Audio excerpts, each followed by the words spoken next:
Well, it's Thursday, and you all know what that means. That means once again we have MLW Fusion with 190, of course.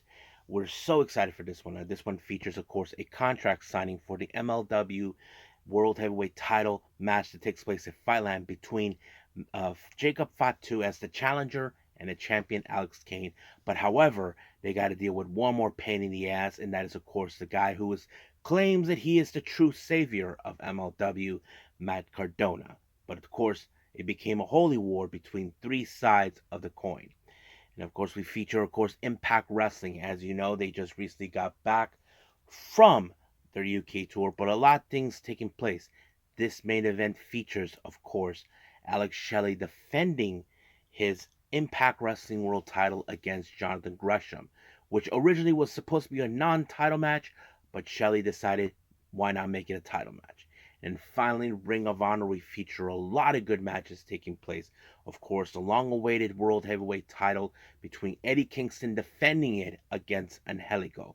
And of course, we cap it up with some news updates to tell what's been going on in the world of pro wrestling, such as what events the promotions are throwing out, who's booked, what matches are set, any wrestlers that either been signed or departing from the respected promotions, any injured wrestlers, the whole enchilada. So, let's get ready for another episode of the Deleted Wrestle Zone. Are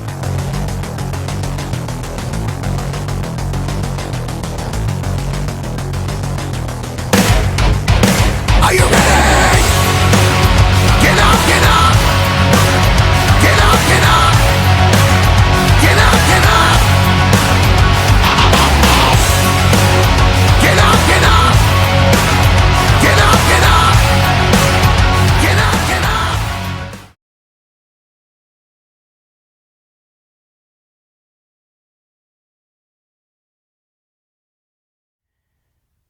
Welcome everybody to the Deleted Wrestle Zone. All things that is pro wrestling with AEW, NXT, New Japan Pro Wrestling, Impact Wrestling, the National Wrestling Alliance, various promotions, wrestlers, matches, and championships.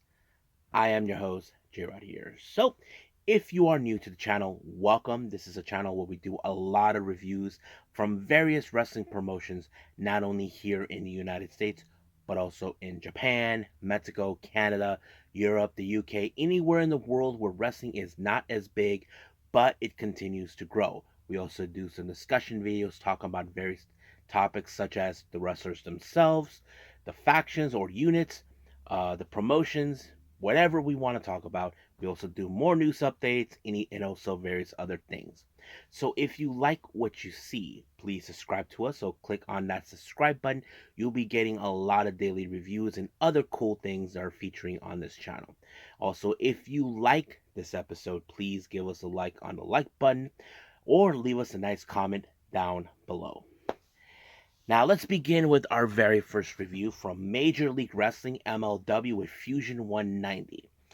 Now, our opening match, we have the debut match of Griffin McCoy. If those who are familiarized with them, he has appeared in various promotions, mostly in the East Coast.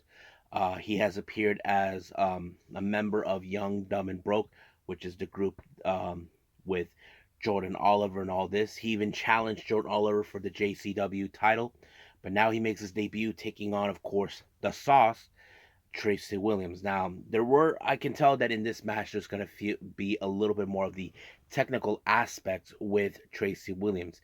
However, in this particular match, no one suspected this was going to happen, but Griffin McCoy got away with it by low blowing Tracy Williams behind everybody's backs. No one suspected that, so he low blowed and then the sunset kick onto him to win in his debut match.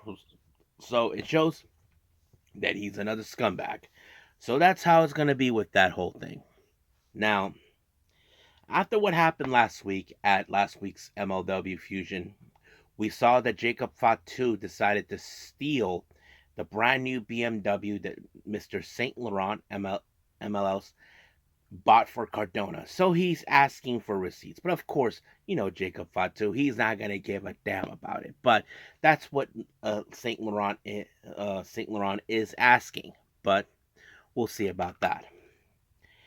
Now, our next match, we have a women's match, but let's call it a squash match. We have, of course, Riley Grove taking on Janai Kai. And Janai Kai immediately attacked her once the bell rings, and it was over by referee stoppage. But of course, Selena De La Renta, who brought her into the mix, is now determining that, no one is matched to Janai Kai's capability.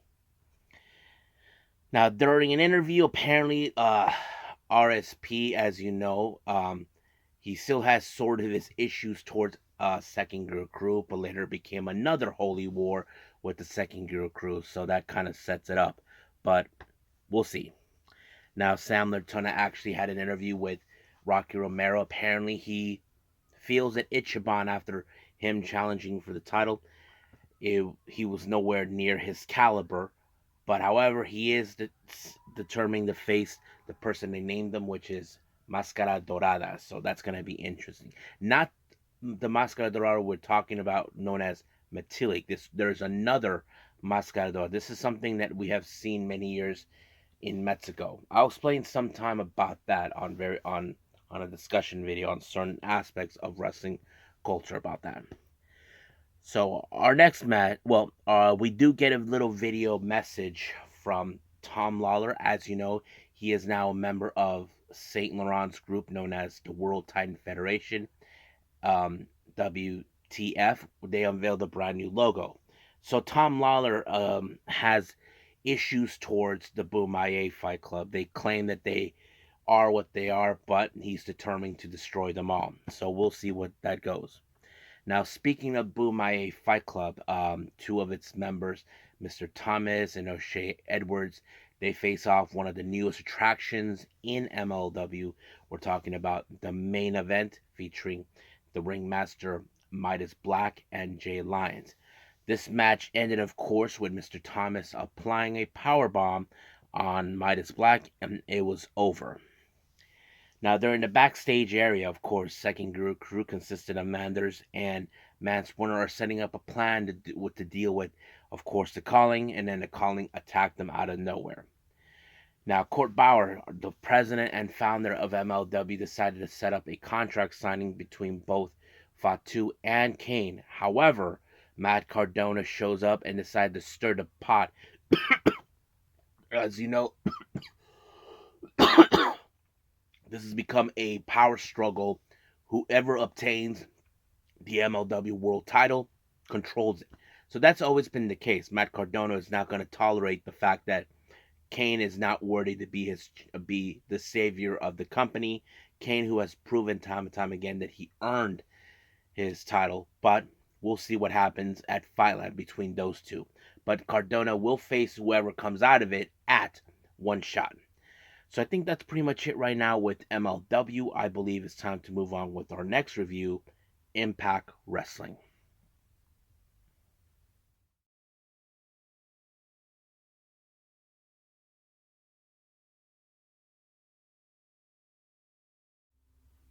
Alrighty then. So, Impact Wrestling. Now, as you know, they just come off from their latest pay-per-view, Turning Point, during their UK tour. It starts up with Tasha Steelz versus Deonna Purrazzo. This match was set upon after what happened at the pre-show at Bound for Glory. Apparently, I did not see what happened, but it clearly showed that there was a misfire with Tasha Steelz towards Deonna Purrazzo that resulted for them to lose, of course, the Impact Wrestling, the Knockout Tag Team titles, which of course was a bust. However, they decided to settle this in the ring. Of course, both of them did not hold any punches. They didn't hold anything back. But wow, it was a pretty good match. But however, it was of course Tasha Steelz with a cutter, not once, but twice, that sealed the deal for her to pick up a huge win on this one. Now, don't forget, these two women were former Knockouts World Champions. So we'll see what happens when they progress on. Now, Alex Shelley, as you know, our current Impact Wrestling World Champion, he decided that he wants to do something better. Now, this match between him and Jonathan Gresham was assigned to be a non-title match, but it was Alex Shelley who in fact insisted on, let's make this a world title match instead, which was of course was approved.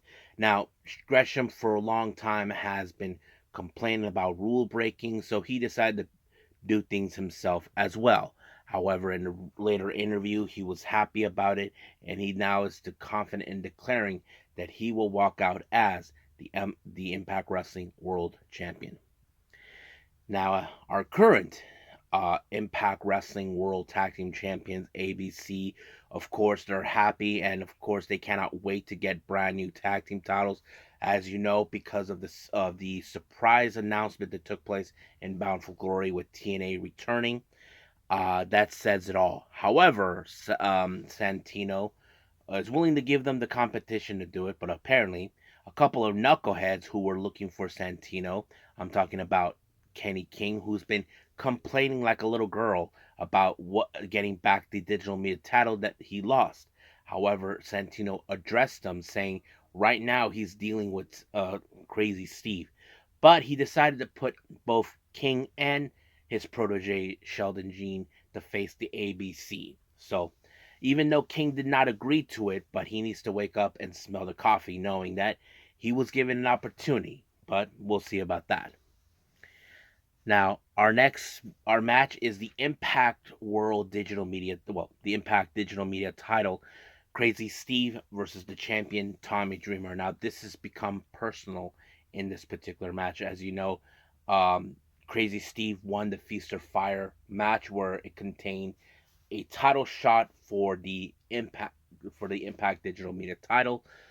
He's been playing these ridiculous mind games towards Tommy Dreamer by using a fork. However, he was intending to use it, but apparently Tommy Dreamer used it himself, resulting of him to disqualify himself, allowing for Crazy Steve to win the match, but Dreamer retained the title. But however, Crazy Steve walked away with the laugh.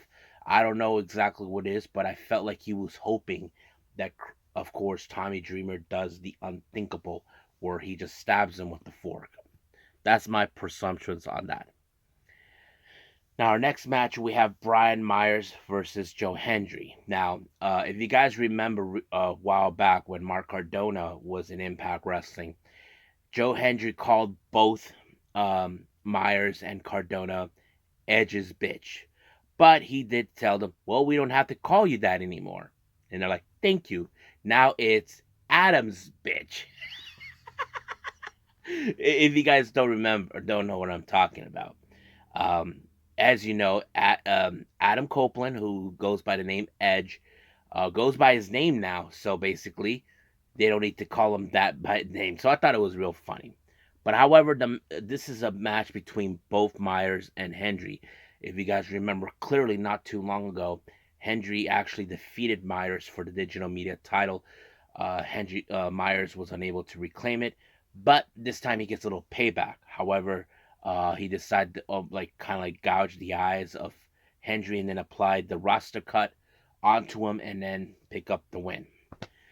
Now, during an interview with Gia, we saw Will Ospreay, who was there apparently. If you guys notice, he was carrying the IWGP UK title, which is now destroyed thanks to David Finlay. I think this was a pre-taped show. However, he did address that he will be facing against next week Josh Alexander. He had no clue who he is, but later he learned that he has been one of the top talents that people have talked about. Of course, he claims that Josh Alexander is nowhere near on his level, but sooner or later someone will. But we'll see what happens next week. Now, our next match, we have Eddie Edwards taking on Eric Young. Two guys who've been part of Impact Wrestling's history during the time of the TNA history days. So basically, it's like that. However, Alicia Edwards, Eddie's wife, getting involved in this match, but there was a moment where Alicia accidentally hit Eddie Edwards with the kendo stick, allowing for Eric Young to apply the pile driver. So of course, Alicia cannot believe that happened. So it's like, oopsie. So basically, that's how it goes. Now, as you know, Myers had a nice, successful win against Hendry, but he questioned moves where he bumped into him, telling him where was he. But Moose was trying to tell him, clearly you didn't need me. I mean, you had everything under control, which he did. But apparently Heath decided that spilled the fun. However, he got in both their faces, saying that they can set up in a tag team match. However, Moose spoke up not only for himself but for Myers. So he tells Myers, "Don't ever question my loyalty again." So I think Myers may have to consider that. Okay, maybe he was right. Maybe I don't need him or so, but or he may be thinking something else. I'm not sure. Now, Gia Miller conducts another interview, but this time with someone who we have seen in AEW, but made a recent debut at Bound for Glory at the Call Your Shot Gauntlet match. We're talking about Sonny Kiss. Of course, Sonny Kiss's goal was to not to win the Gauntlet match, but also to have a challenge for the Knockouts World Title. However, Trinity stopped by to say hi, and of course, Trinity said that she'll talk to whoever to make this match between those two happen. And I'm sure, and of course, Sonny Kiss likes the vibe, so we'll see what Sonny Kiss will do when they face off each other. I would love to see it. So let's just wait and see. Now here comes Dirty Dango with his Russian brute Oleg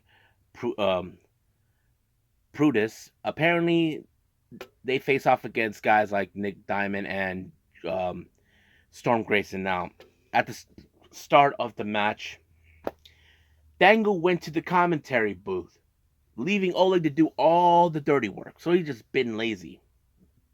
But it did result in for Oleg to destroy both Grayson and Diamond, but it was Dirty Dango who picked up the win. Like, how thoughtful of him. So that's how it goes. Now, as you know, we have the first ever knockouts to win the Call Your Shot Gauntlet match. We're talking about Jordan Grace, who has made history. Apparently, Bully Ray shows up. Well, it seems like he was trying to be nice with her, but apparently here comes Kylan King and then Steve Macklin. So apparently things are becoming a little too interesting. So, but however, it did told that there's going to be a match between all four of them. Kylan King and Steve Macklin will team up to take on Jordan Grace and Bully Ray. That's going to be an interesting match to watch.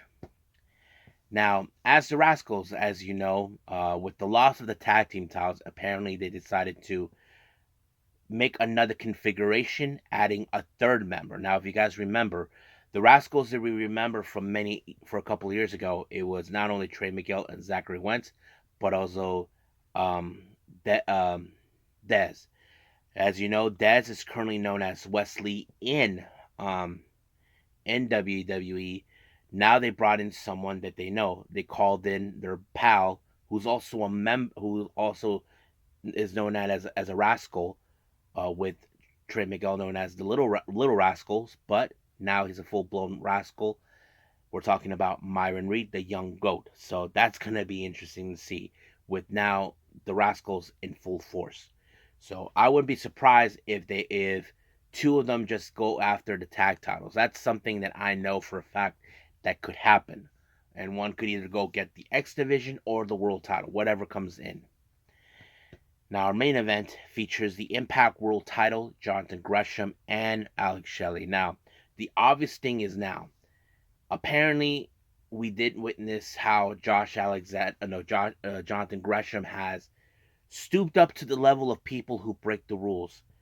Of course, Alex Shelley didn't need to do that, so he was able to, no matter what rule breakings Gresham did onto Shelley, it did not work. It backfired him. I don't know if this match will finally make him open his eyes, saying maybe there are people who are rather play by the rules. But of course, it was the shell shock by Alex Shelley to retain the title. So it was a pretty good match. I'm not gonna lie, it was amazing. So I think that's pretty much it right now with Impact Wrestling. Let's move on with our last review, Ring of Honor.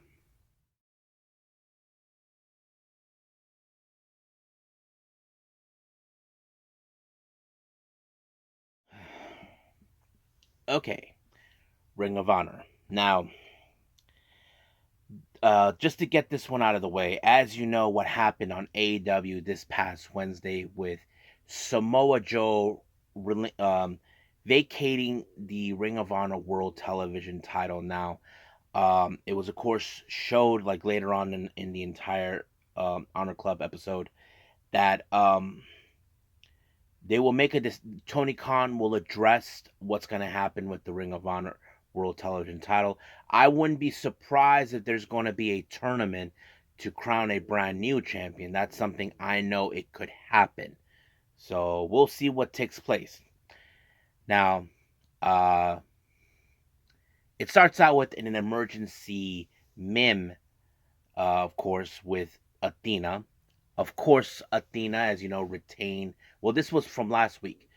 Retained the Ring of Honor World Women's Championship, and of course, the whole situation with Billy Starks and all that. That kind of keeps going and going and going and going. So we'll see where that takes place.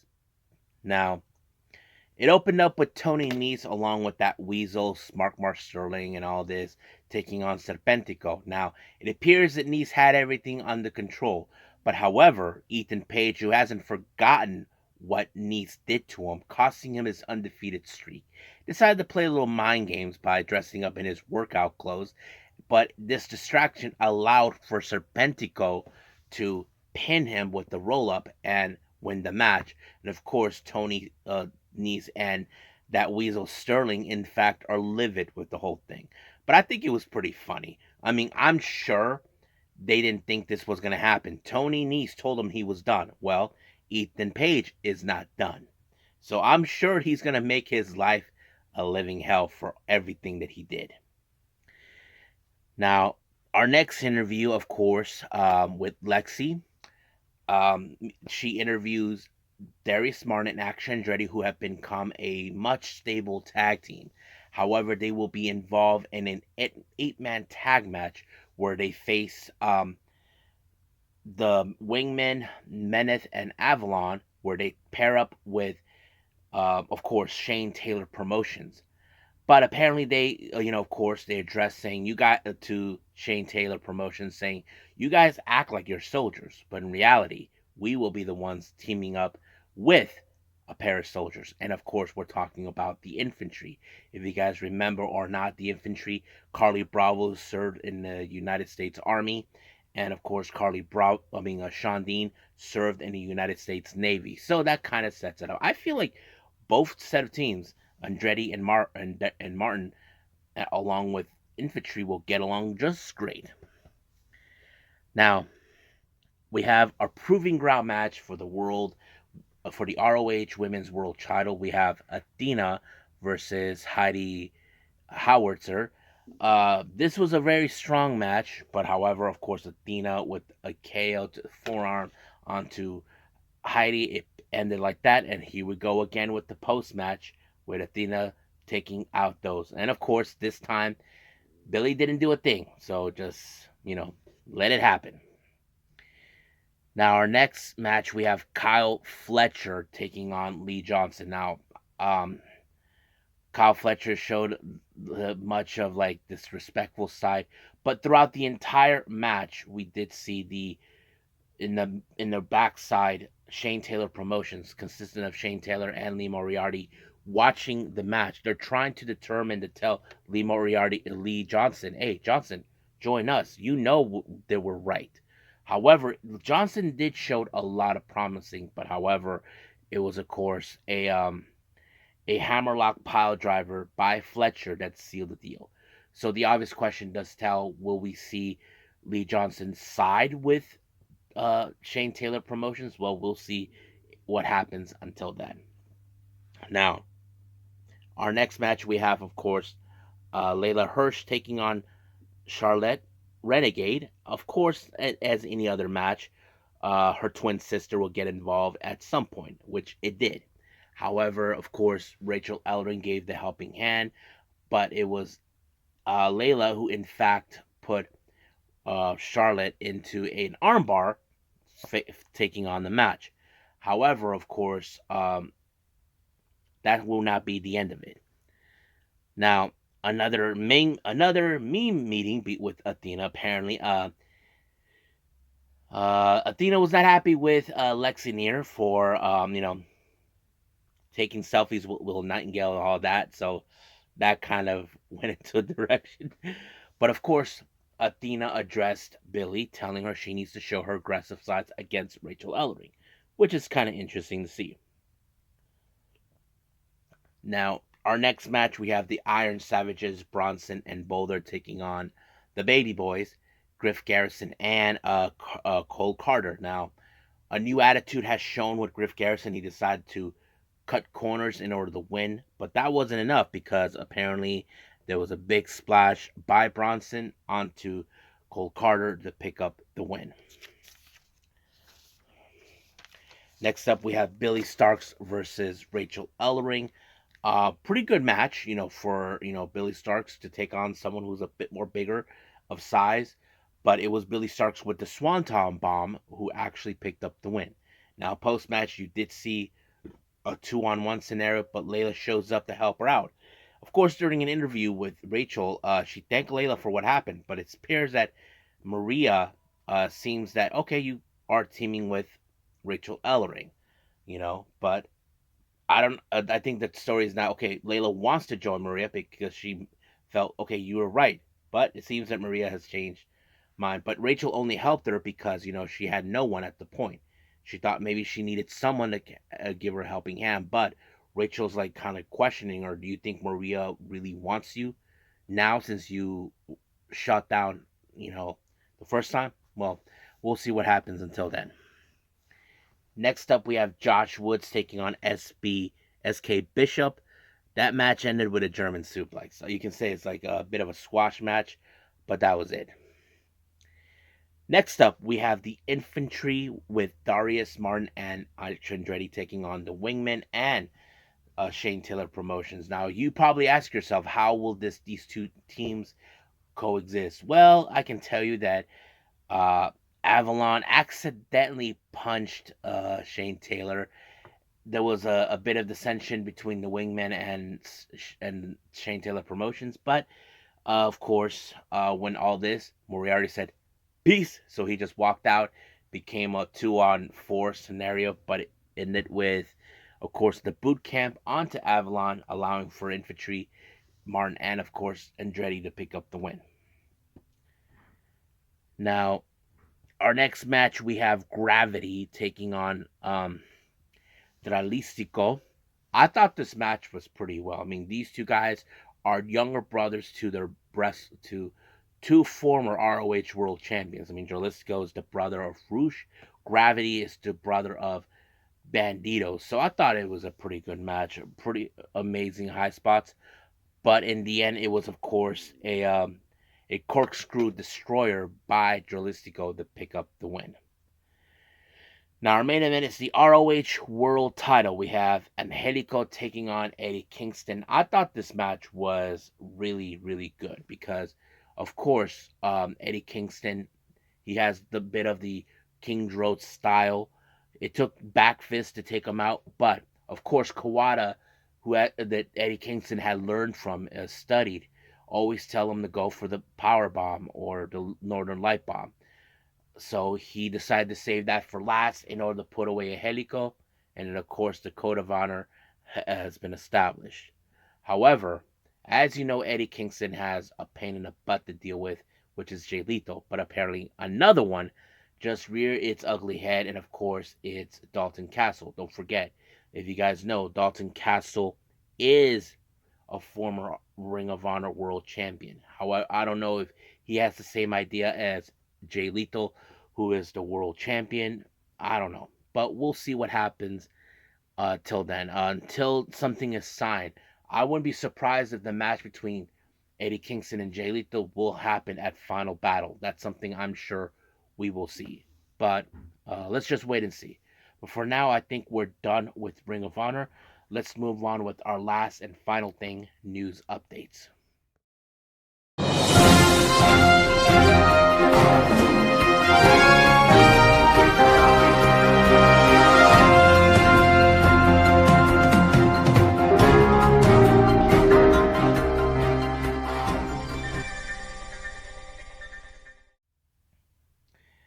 Okay, welcome to our news updates. So this is what we have so far for everybody.